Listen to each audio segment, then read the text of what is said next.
Paul Foster-Bell. Thank you, Mr Speaker. Tēnā koe, Mr Speaker, kia ora tātou katoa ki te whare paramata o Aotearoa. Mr Speaker, I'd like to take a brief call on the Family Court Proceedings Reform Bill, in part because I wasn't actually sworn in at the point of the introduction of this bill, or indeed the proceedings of the Select Committee, but I've read the deliberations of the committee and the bill itself and some of the reports that fed into it very carefully, and it's obvious to me that this is a positive measure. It's reforming the family court in a way that will solve some of the concerns that were raised in the report by the Ministry of Justice in April 2011. Those concerns were that the family court is an adversarial environment which places additional stress on already strained relationships. It's a negative, has been a negative environment for children and isn't sufficiently focused on their needs.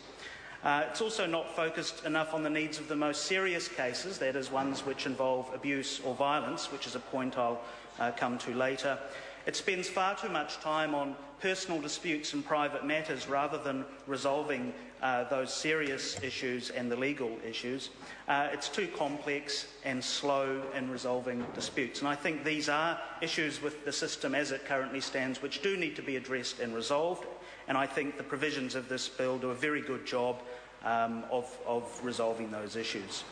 I mentioned the issue of domestic violence, sir. We've heard from other speakers on the government side that this bill does a lot in terms of improving the environment of the family court for children and the people who are going through it, but also improving the process and the efficiency of the court. But there are three specific measures in this bill which respond to domestic violence in a way that I think is appropriate and positive. Firstly, this bill is expanding the definition of psychological abuse in the Domestic Violence Act 1995 to include financial and economic abuse. Secondly, it's increasing the maximum sentence for breaching a protection order from 2 years to 3 years.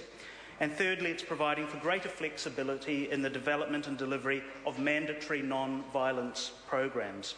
I think, sir, given that domestic violence is very much a bane in this country and is something that we're working very hard to combat, these are positive measures.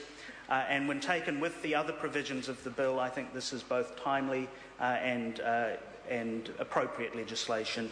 I have no hesitation in commending this bill to the House.